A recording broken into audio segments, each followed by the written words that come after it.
blagoslовeni Gospodin na vas, togo blagodati i čovekoljubije, всегда ныне и присно и во веки веков. Благодари Христе Боже, надо наша слава Тебе. Воскреси мы всякому духу и ныне и присно и во веки веков. Аминь. Господи помилуй, Господи помилуй, Господи помилуй. Владыко святых,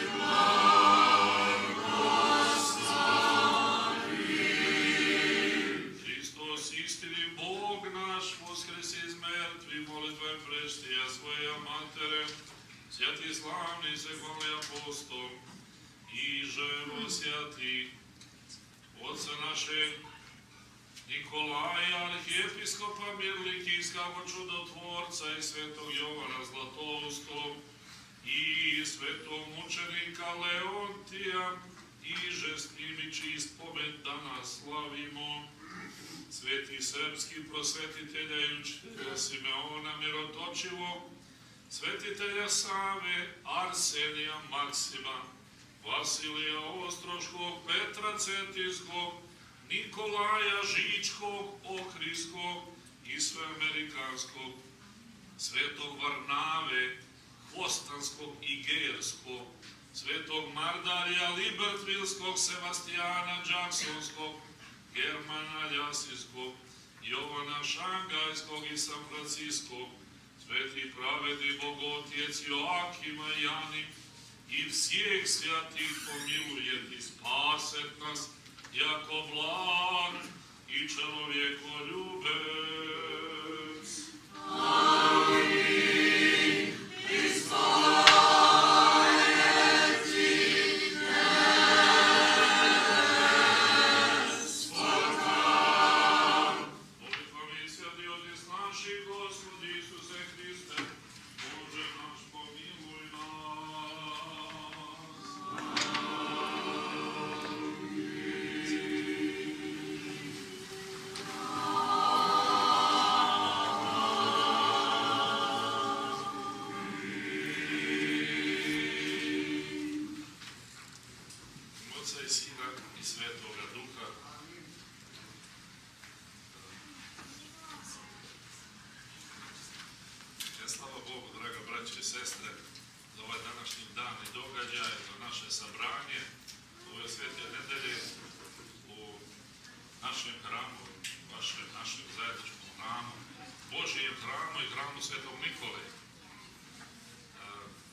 Pratimo reči koje se čitaju i pevaju i dakle udružujemo se u jednu zajedničku molitvu, jer znamo iz Svetog pisma da Bog voli zajedničku molitvu.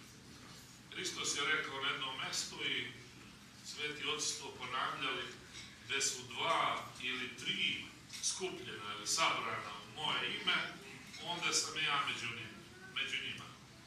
Dakle, mi verujemo da je Bog uvijek svuda prisutan i da je naročito prisutan u svojoj crkvi svetoj, u bogomolju osvećenoj duhom njegovim, duhom svetim, i kad se deca Božja, ljudi, njegova najdraža i najsavršenija, najmilija stvorenja mole. Dakle, Bog to voli i blagosilja i Bog će ispuniti naše molbe ako od srca tražimo, ako od srca upućujemo molitvu. Ali svi sveti oci, a sveti oci su najbolji tumači naše vere. Nema samo da su bili najobrazovaniji ljudi i razumom prosvetljeni, nego to su bili ljudi svetoga života. Ljudi koji su se oslobodili strasti i živjeli su potpuno po svetom pismu, po evanđelju, onako kako evanđelju. Dakle, sveti oci govore da Bog ispunjava naše molitve uvijek. Nekad mi to i ne osjetimo, ali posebno ispunjava naše molitve kada verujemo da će nam Bog pomoći. Kada imamo poverenje u Boga, ako nešto čvrsto verujemo i zato se molimo i radimo na tome da nam se to dogodi i bude, to će se zaista desiti. Bog će nam pomoći i ispuniti našu molitvu. Pa i mi smo se danas molili kao ostalom svaki dan i uvijek pre svega za blagoslov Božji, za zdravlje i napredak nas živih ovdje, naših porodica, našeg naroda i prisutnih i odsutnih ljudi, da Bog blagoslovi našu decu i omladinu, da oni krenu svetosavskim putem, da se ne izgube u ovom moru raznih sekti i bezbožništva, nego da svoje srce vežu za hram Božji, za Hrista pre svega i njegovo sveto evanđelje, njegovu radosnu i blagu vest. I naravno, na svakoj službi molimo se za upokojene. Molili smo se za blaženi pokoj osnivača ove parohije i bivših parohijana koji su stvarali, trudili se ljudi, odricali se mnogo čega i koji su se preselili u nebesko carstvo. Da ih Bog pomiluje, da ih Bog oprosti grehe i da ih nagradi svojom očinskom ljubavlju i očinskim milosrđem. I dakle, sigurno dakle da je to blagosloveno i dobar čin i dobro delo kad smo na službi. Još kad na službi možemo da pristupimo svetoj čaši, svetom pričešću, onda doživamo punoću naše vere, a i punoću naše radosti i blagodarnosti Bogu. Naravno da smo mi svi nedostojni da pristupimo svetom pričešću, jer je pričešće oganj koji spaljuje sve koji su nedostojni. Ali još je nedostojnije i lošije kada ne trudimo se, makar malo da se promenimo, a da dođemo nedelju na liturgiju kad sveštenik kaže ili đakon sa strahom Božjim i verom i ljubavlju pristupite, da treba da pristupimo. Zato se i služi liturgija da se pričestimo, a ne da se pričesti samo sveštenik izađe u strahu Božji i vraća, nema niko da se pričesti, čak ni mala deca. Dakle, gubi se smisao onda službe. Onda se naša služba pretvara u neku komemoraciju, neko osjećanje, će tako da budemo sat vremena i da slušamo još ako lepo peva hor, još bolje i prijatnije, a naše srce i duša nemaju kontakta sa Bogom. U crkvi to treba da osjetimo svake službe na svoj način, jedinstveno.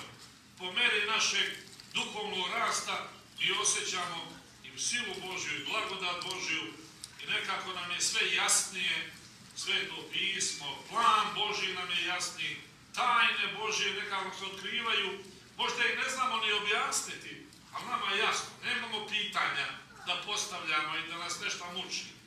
Dakle, to nam daje sila odozgo, sila Božja, ili kako to mi kažemo u crkvi, blagodat Božja. I sveti oci kažu, kad čovjek duhovno raste, napreduje, to se često puta on sam ne primećuje. Kao što ne primećuje čovjek da raste fizički, dijete. Jedno sad ako gledala imaju pa se stalno mere, ali čovjek ne primećuje da se raste, da raste ili drvo. On ne primećuje. Tako i duhovni rast. Sam čovjek ne primećuje, ali primete drugi ljudi ove kod njega. Primete da se čovjek promenio, da on isti, ali nešto je kod njega plemenitije. Njegova reč je blaža, njegova reč ima više smisla. Ta reč ne razbija, nego okuplja, objedinjuje. Pa mi je prijatno biti u društvu takvog čovjeka. Čak on ne mora ništa da priča. Nekad je dobro samo sedeti i gledati u nekoga i bude lako na duši. To se naročito pozna kad idemo po manastirima, ima dosta monaha ili monahinja, naročito oni koji su iskusni u vjeri, starijih, koji su produhovljeni, a obično ti monaci nemaju univerzitete, mnogi od njih i velike škole, oni ćute, malo pričaju, i ako je nešto pitate, oni kratko odgovore, jeste, da, može, ne može, ali dođete pred njih i kod njih sa 100 pitanja da bi ih pitali. I kad dođete tamo, vidite da čovjek ne govori mnogo, kratko kaže, u prvu ruku vam se učini, pa tu ne vredi pitati, a čovjek ne zna.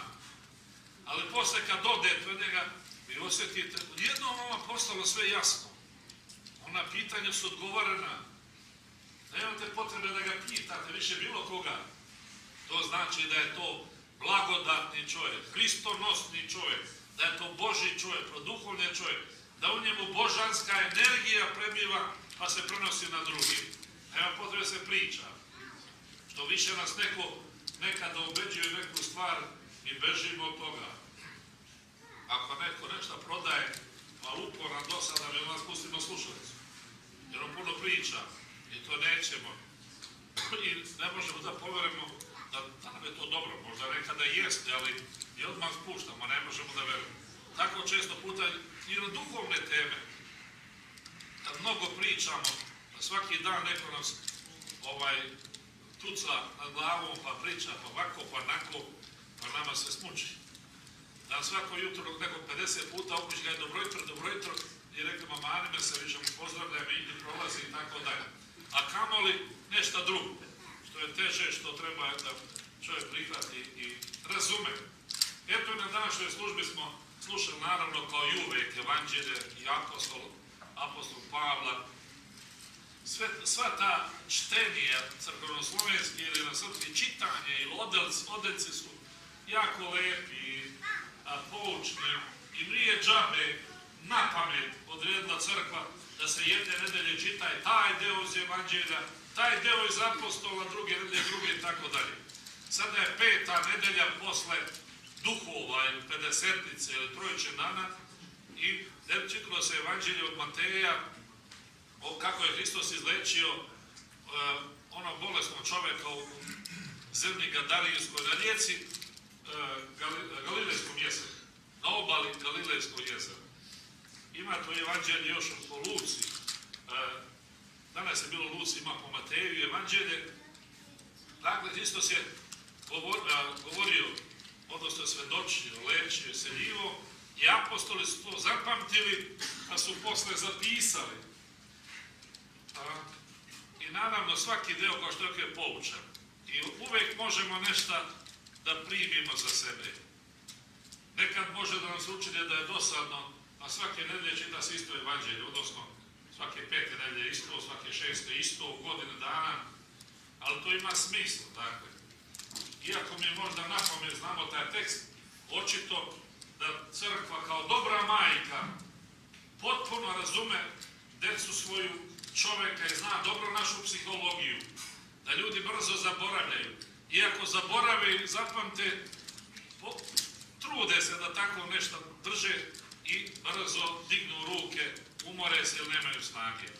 Dakle, mi znamo samo onaj stih iz evanđelja, ili onu priču, ili onaj događaj, znamo samo onda kada živimo onako kako se to priči govori i priča.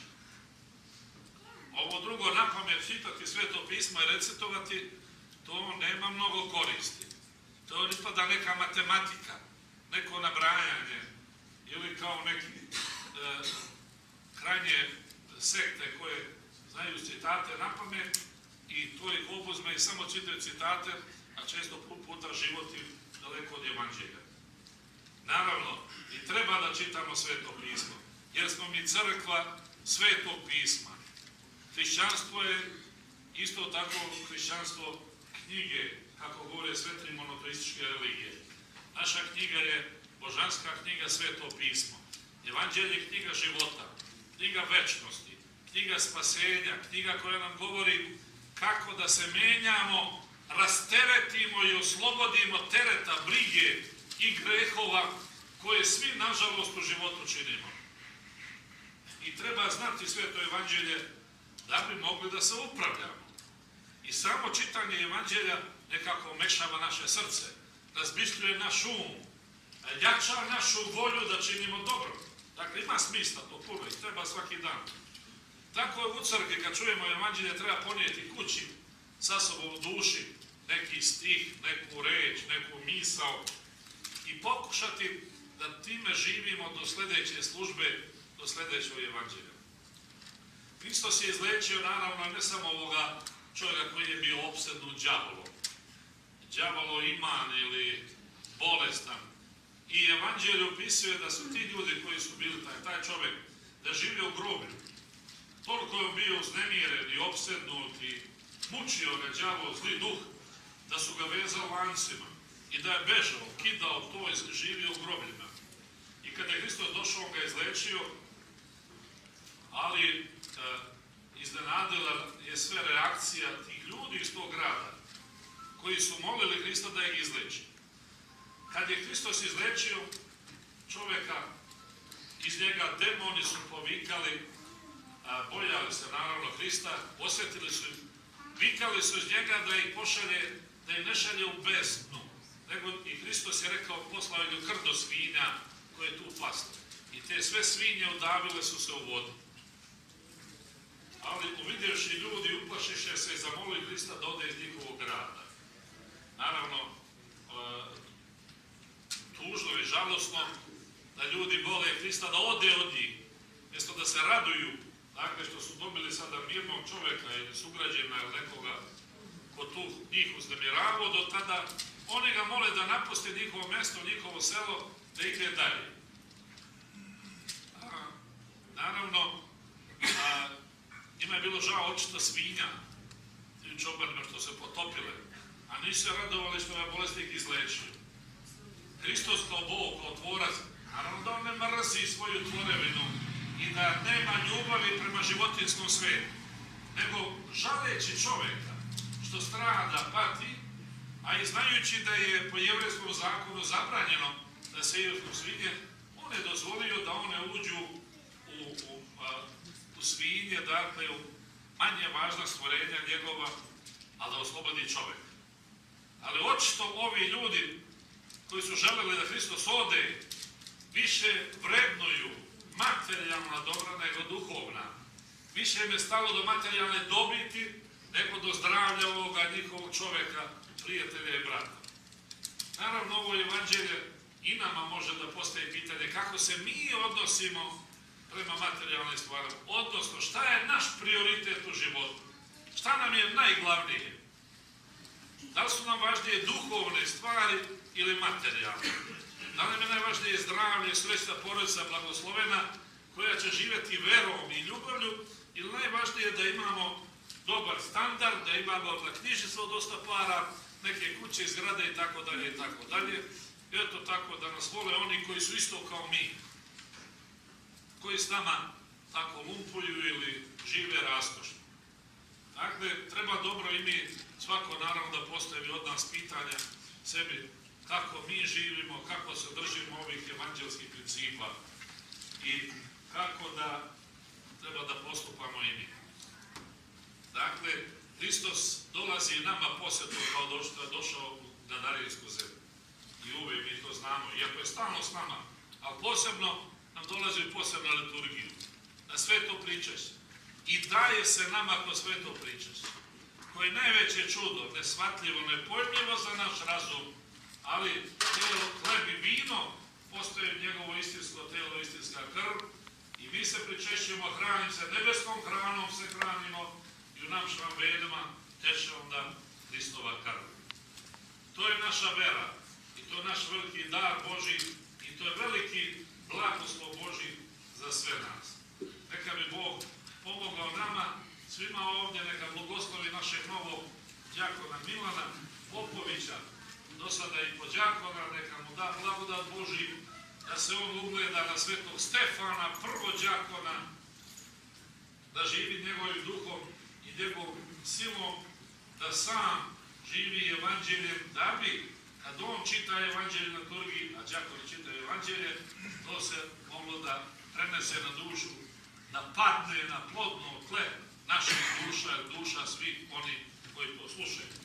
A svi vi koji ste bili ovdje, naravno, svi ste vi prisustvovali, odnosno bili ste svedoci silaska Duha Svetoga na Novog Đakona. Mi to očima nismo vidjeli, jer kad smo vidjeli očima, popadali bi svi na pod kao vladike, kao apostoli na gori Tabor, na Beograđe. I mi popadali. To je blagoslov što mi ne vidimo fizičkim očima. Svake liturgije oganj s neba silazi na pričešće, ali posebno kad neka sveta tajna. I svaka sveta tajna u crkvi što se radi, čini i dovrši, jeste dokaz čudo Božje ljubavi.